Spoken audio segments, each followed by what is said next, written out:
at one point I had found a blog online that it was a pastor that was reflecting on the fact that he saw so many people come through his church that had trauma symptoms. And this is like 12 years ago, before it was super common to talk about church trauma. And so he was saying like, it feels like people have PTSD from church, and he nicknamed it like post-traumatic church syndrome. And that was just his unscientific nickname for it, to try to put some words to it. And when I heard that, it just was like a light bulb went off in my head. I was like, wait a second, that's exactly what's happening to me. Like I have trauma, and it's from the way the church treated me, and it's from how I'm being treated in this relationship.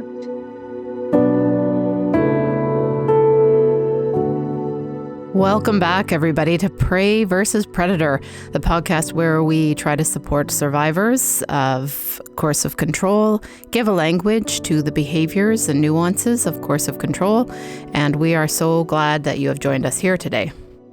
And our guest, our very special guest today, is Sarah from Sacred Unraveling. If you've been to Sarah's website, it is fascinating. Sarah has some really good stuff on there. She talks about her story and resources, and just offers hope for people who might be in a similar situation. But Sarah, going into this episode, what do you think is important for our listeners to know about you and how you came to this place in your life of Sacred Unraveling? Yeah, well, thank you for having me, and I appreciate the feedback about my website. I just got really passionate about sharing my story because as I had started deconstructing and leaving a really coercive religion, and then after that, leaving a coercive relationship, at the time I'd felt super alone and didn't really have any resources. And this was kind of before the deconstruction movement got super popular online. And so I just realized how much it meant to me and how healing it was, even finding little tiny bits of resources. And so it's just been super meaningful for me to do whatever I can to share what I've gone through and help other people that might be searching for something like that. I had grown up in a non-denominational evangelical church, and it was what I would say maybe an average looking church on the outside. It wouldn't necessarily fit with some of the more extreme cults that are like popping up in documentaries and whatnot now, but the way it affected me and a lot of people that were involved was very similar. And so I've gotten really passionate about sharing how even the more average, like evangelical churches, are having a really similar effect on basically mirroring a narcissist, and the way that impacts people's mental health, and how that leaves us as ready to be primed by a narcissist. And that's exactly what happened to me. So I guess that's why I'm here today, just wanting to talk a little bit about that. So interesting. Sarah, I'm wondering, well, I guess two things. I'm wondering if you could define deconstruction, because some of our listeners might not be familiar with that term. And then a second thing, you mentioned about the church sort of set you up for an abusive relationship, and like, how did that happen? So those two things. So I guess those are big questions. Yeah, for sure. So for me, deconstruction just means taking a look at the beliefs that I was raised with and picking it apart and deciding what still resonates with me and what I want to keep and hold on to, and what I want to no longer make adjustments to. And I think for me, that's been about 15 years or so, a very slow process that keeps evolving. And it has started out with me being like a more progressive Christian, and now I'm not totally sure that I still use the label Christian. So it's been a really long journey of me starting out saying like, I want to do Christianity right. I want to do it in a healthy way and leave behind these really damaging behaviors. And then getting to a point where it started to feel like there's so much of it that I was leaving behind that I wasn't sure if the label still fits. And so that's kind of where I'm at now, in a little bit of a gray area. And then you mentioned wanting to hear about how the church set me up for an abusive Yeah. relationship. Um, I think looking back, I'm starting to notice the really eerie similarities between narcissistic abusers and the evangelical church. So you often hear from abusers things like, "You're lucky that I love you. You're, like maybe you're not very worthy." They'll like imply like, "Oh, you're not very worthy, but here I am, like loving you and saving you, and like you're lucky to have me." And that sounds so similar to the church saying like you're sinful, you're evil, like you're just so lucky that God wants you. And so for me, growing up feeling completely disgusting and evil and broken, and like something was wrong with me, and being told that God would love me in spite of that, it just perfectly transitioned to my human relationships where I felt like I wasn't worthy. And then this person comes along that says, like, regardless of these things, I'm still going to be there for you. I'm going to love you. Like, look to me basically as I like save you. And I had so many unhealthy views of relationships and marriage where a lot of the people in my church growing up, probably most of them, were really unhappy in their marriages, and they talked about that a lot. And so I wasn't really expecting marriage to be like a happy thing. I wasn't expecting it to be easy. I had heard so many things like marriage is for your holiness, not your happiness, and it's the hardest thing that you're ever going to do. And so when these hard things came up, these red flags, I was like, oh, of course this is really hard. Like, why wouldn't it be? So that's how I ended up in that spot. Was your ex a member of the church as well? Like, it sounds like he was, but did he use that language as well with you? So it's actually a little bit of a unique situation. And like I said, an evangelical non-denominational church. And then once I got to college, that was my first time kind of out in the real world because I had grown up homeschooled and really isolated in a rural area. And so this is my like first month at college. It's like the first time I feel like an adult out in the real world. Everything feels foreign. And I actually joined up with a Christian ministry on campus that was run by the Assemblies of God. So it was a different branch of Christianity, but still pretty similar in a lot of ways. And we attended a conference that actually brought students in from all over the country. And that's where I met my former partner. His name was Sam. So I met Sam there, and he, just the fact that he like took an interest in my existence as a person was huge for me. Just the fact that he would want to talk to me and hang out with me was like the first time in my life it felt like I'm actually important to somebody. And he was a Christian, but he was actually a very liberal Christian and different than any kind of Christian I'd ever met. And that I think is what started to really draw me in, because I saw a different way of doing Christianity that I think was healthier than what I'd been raised with.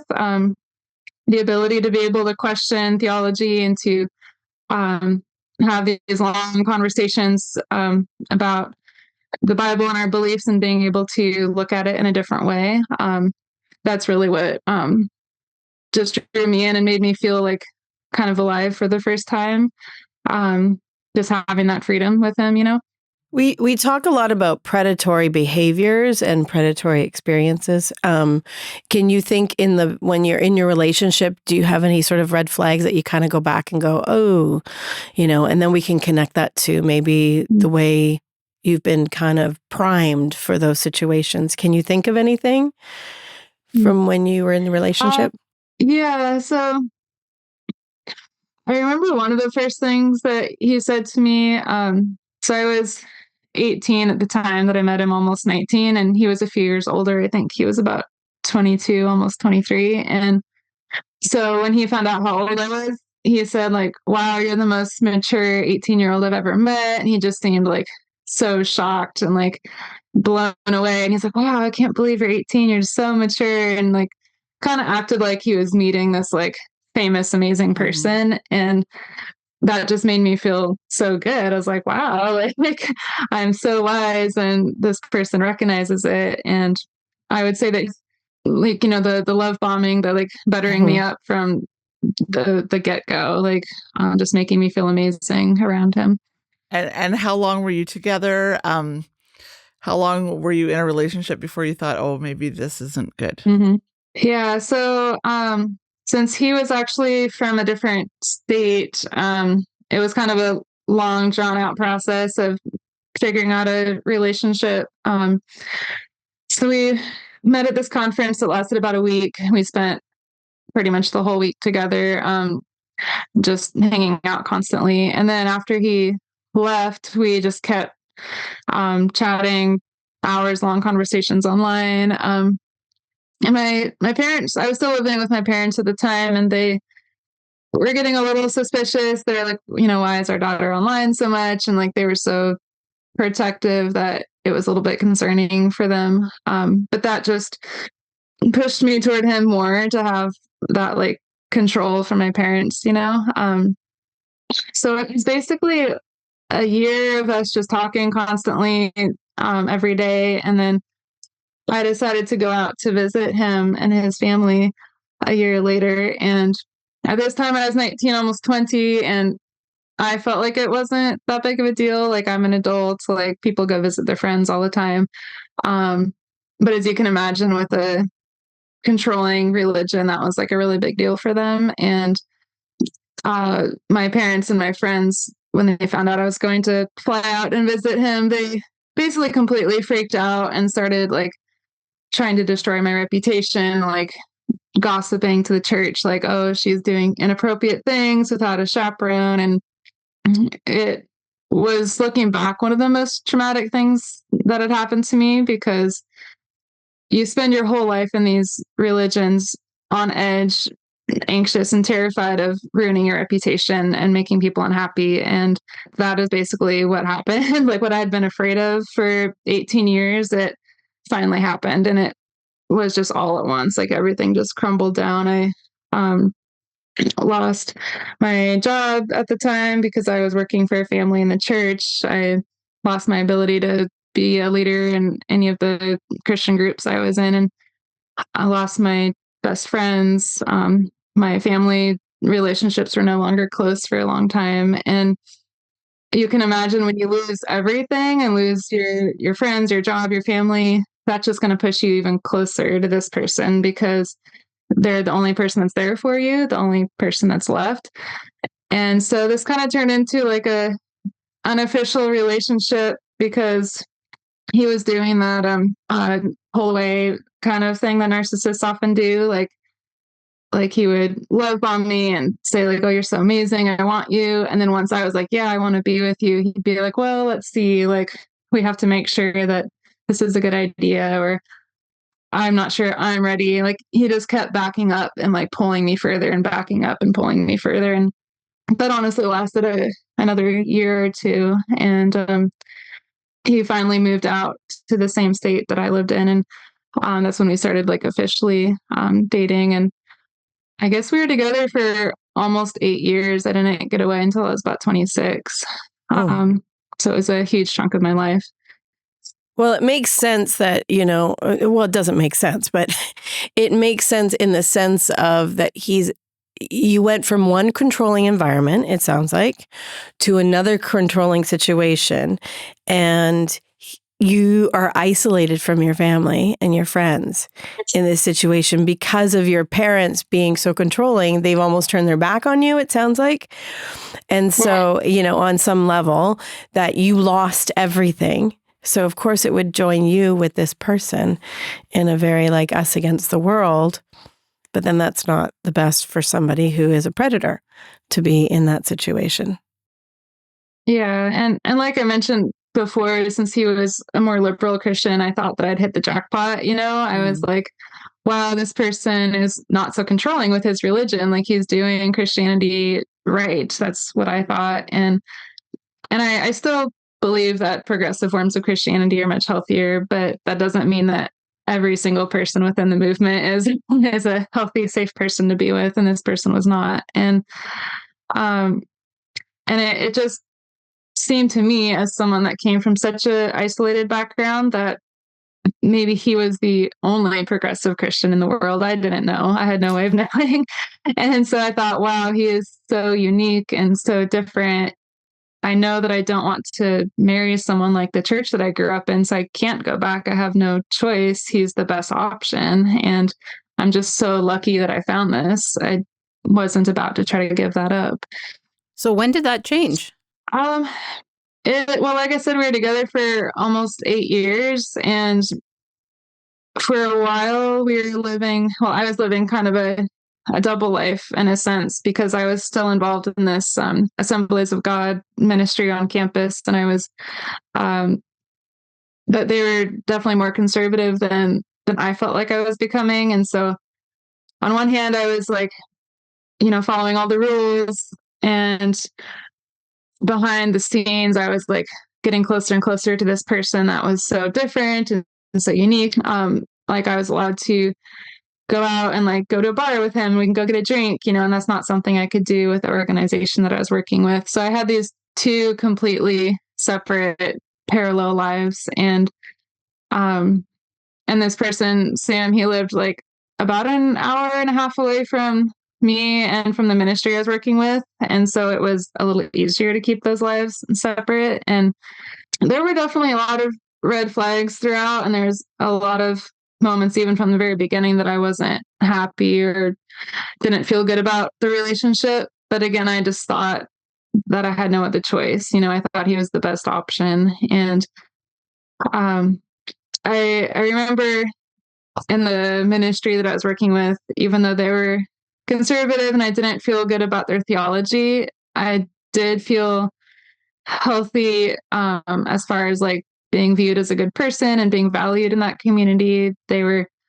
promoting me to leadership positions, and they really like valued me as a member of that community. So during the week, I would feel like I'm a gifted leader and people love me and I'm really important in this group. And then when I would go and visit my partner, I was like infantilized, basically, like, you're so naive and so young and you don't know anything, and good thing I'm here to help you.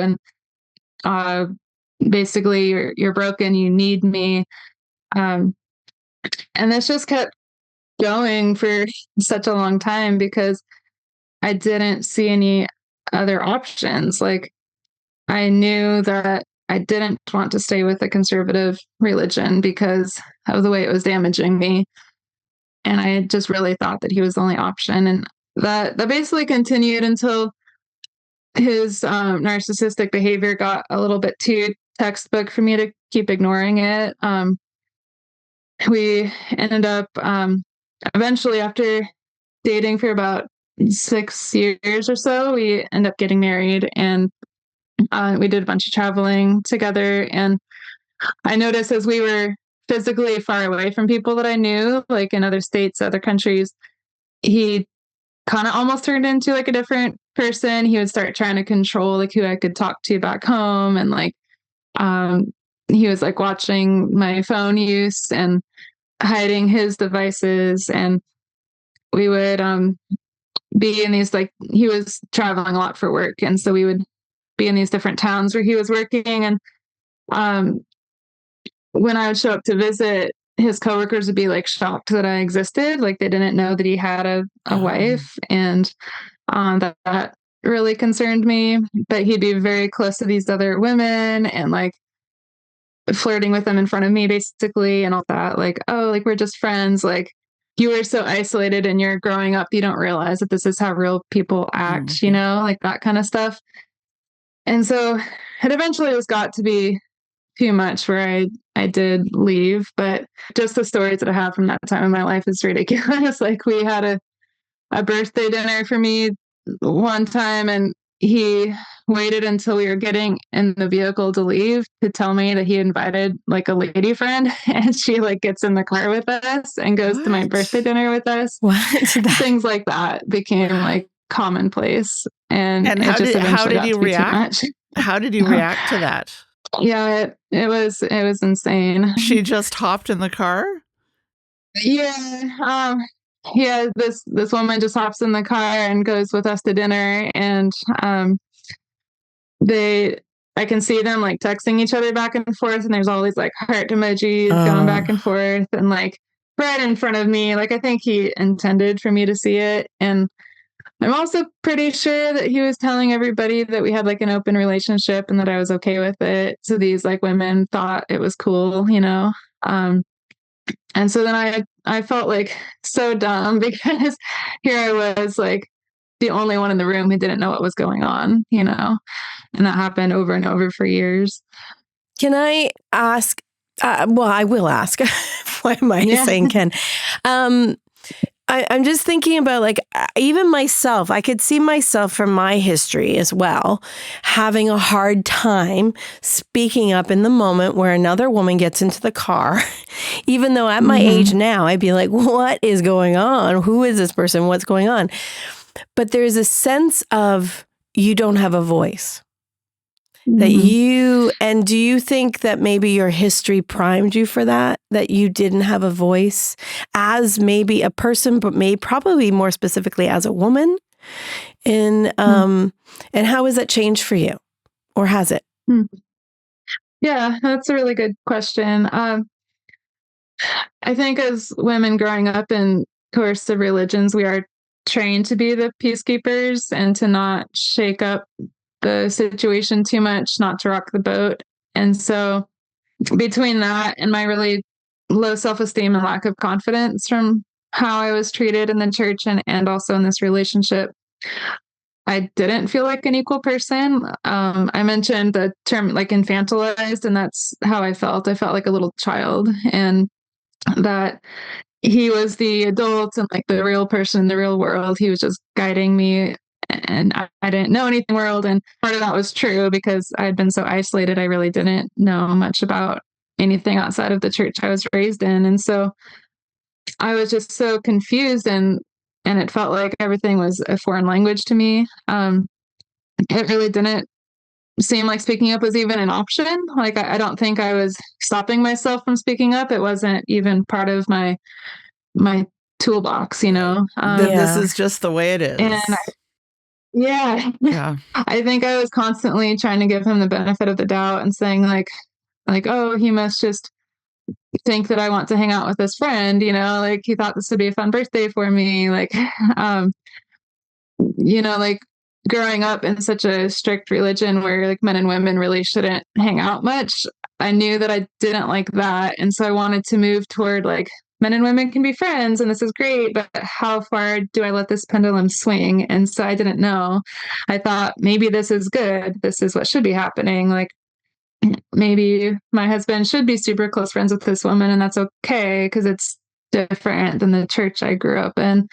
It was just trying to figure out where my own values landed and having no idea how to figure that out. Which is so interesting because essentially what you're doing in the moment in that car is thinking to yourself, not how is this impacting me and what does this feel like for me and what do I think about this, which would have been like, I'm not comfortable. I don't like the heart emojis going by. But instead your thinking process is like, is this okay? Is this like, it's like looking always for that sort of outside validation. Like, is this normal? Do other people think this is the way it is? Should I be more like this? And so it's interesting because a lot of times we, especially if we're raised in situations where we sort of externalize our values, you don't, it's like a muscle. If you don't exercise it and you don't learn how to use it, you don't have it to even exercise. So it's not like you failed to speak. It's like you didn't even have the muscle, so to speak, to speak your truth. Didn't occur to you. That same as me. Maybe you weren't even connected to what you felt. Is that possible? Yeah, I think a lot of the time I didn't know fully what I felt. Like I would feel uncomfortable, but I wouldn't know if that was okay. And I wouldn't know if my values matched up with my emotions, if that makes sense. Totally. I feel uncomfortable, but am I actually okay with this? And I'm just getting used to it because it's new and it's hard. And like you asked if it's changed or not for me. And I mean, it has, like I've gotten a lot better, but I think it's a lifelong journey, unfortunately, where so I'm currently married in a much healthier, different situation. And my husband now actually will point out like that I'm talking quietly. He's like, why are you talking so quietly? And I'll just have such a hard time like elevating the sound of my voice, even just in normal conversation. If I'm feeling at all insecure that day, I just get very quiet and small, and he'll like notice these things and point it out. So it's definitely still impacting me, but I do know today that I could speak up if a random woman jumps in a car. I'm very proud of myself for That's that. good. That's progress. Yeah, I think it's, well, we've talked a lot about prey and predators, and as a prey, we often don't understand the nature of a predator, because it's foreign to us. And it sounds like, being in a very insular world, maybe even raised in an environment that is very maybe cloistered or like separate from other aspects of the world, and you're homeschooled, you would be primed if you to kind of be available to somebody who maybe says the right things and is predatory. But there was something in you, obviously, that got out because you didn't know it wasn't working for you. And so that speaks to down deep the power of us as prey. That's what we say, #prey power, that we are strong and we are capable and we are spirited and we do have a voice. It just may take some practice. Yeah. Speaking up. So what was it like when you left? So I mentioned we were doing a lot of traveling, and our relationship didn't have a lot of stability in it. We had started out having so much long distance, and then now we're traveling. There was just never this moment for me to feel like we settled into like normal life. And I think that's part of why it took so long, is because I just kept thinking like, of course there's a lot of conflict because traveling is stressful, or of course there's conflict because we haven't gotten to know each other as well as a lot of married couples have. And just with all the back and forth traveling and being in separate places. And I think the thing that really started to change the tides, it's actually right around the time we got married that I started to realize like this is really bad. And unfortunately, we were already married at that point, so it was a little harder to get out. So we had 2 weddings because he's from a different state on the East Coast and I'm from the West Coast. So we had a small wedding on either side. And so it was after the first wedding. So we're legally married and we're about to go and have like a celebratory wedding with my side of the family. And it was the night before that wedding that he kicked me out of his hotel room. So he could email a friend and told me like, if you're not willing to let me spend this time with my friend, like almost like a bachelor party of sorts, like I have to rethink this relationship, and why would you want to take this from me? And I didn't know what to do. So I ended up driving a half an hour away to a friend's house. And the next day at the wedding, like she shows up with all of his clothes and like dumps his clothes out on the ground in front of all of our friends and family.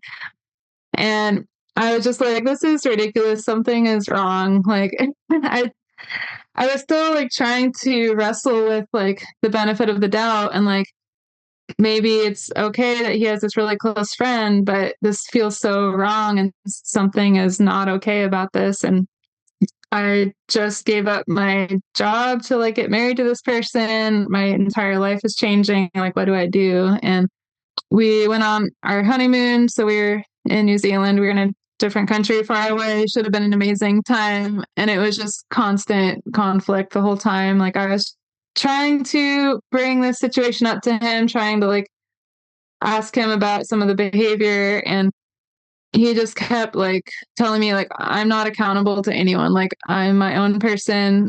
I shouldn't have to follow rules that you set up for me. And he just kept saying over and over, like, I'm not accountable to anyone. And I said, well, shouldn't there be some accountability like in a marriage? Like, but he just repeated himself over and over and wouldn't listen. So it was basically about a year of this, like maybe a little less than a year is when I left. And that was just because we had been dating for a really long time and only legally married for about a year. And just that year was just full of, I think, him just seeing how far he could push and how ridiculous things could get and stay with me, And um at one point he asked me to like move to Iceland because he wanted a place to stay when he went there to visit. So just ridiculous things like that over and over. And um I finally got the courage to start talking to a few friends about what was happening, which was really hard to do because these friends were in the church and they would have certain ideas about a failing marriage and they would be potentially very judgy about it. And I told you so, that kind of stuff. And so between talking to some of these people, and I had one friend that wasn't a Christian that I could talk to that had like an outside perspective. And I guess between talking to all of them and then deciding to take like a little vacation to go stay with my non-Christian friend for, I think it was a few weeks, just getting out and being in that situation, you talk with that person and hear from that person how ridiculous this was and validate me. That's when it started making plans to get out. And that's kind of what it took.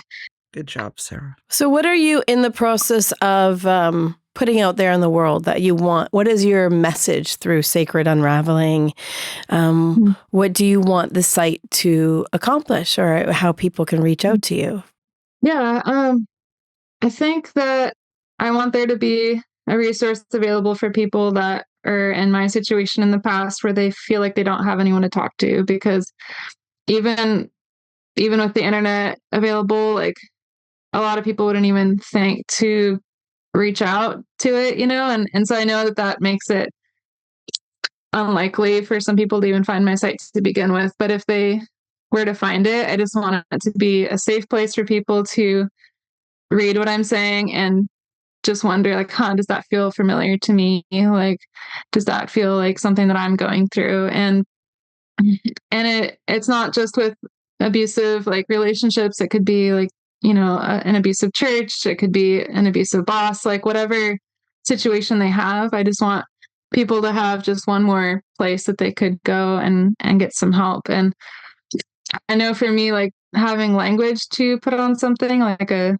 label just gave me so much power and helped me to realize like this is actually a situation that is worth considering and like potentially leaving, because I'm not crazy. Like I really thought that I was. And just even learning what a narcissist was and learning what gaslighting was. And at one point I had found a blog online that it was a pastor that was reflecting on the fact that he saw so many people come through his church that had trauma symptoms. And this is like 12 years ago, before it was super common to talk about church trauma. And so he was saying like, it feels like people have PTSD from church, and he nicknamed it like post-traumatic church syndrome. and that was just his unscientific nickname for it, to try to put some words to it. And when I heard that, it just was like a light bulb went off in my head. I was like, wait a second, that's exactly what's happening to me. Like I have trauma, and it's from the way the church treated me, and it's from how I'm being treated in this relationship.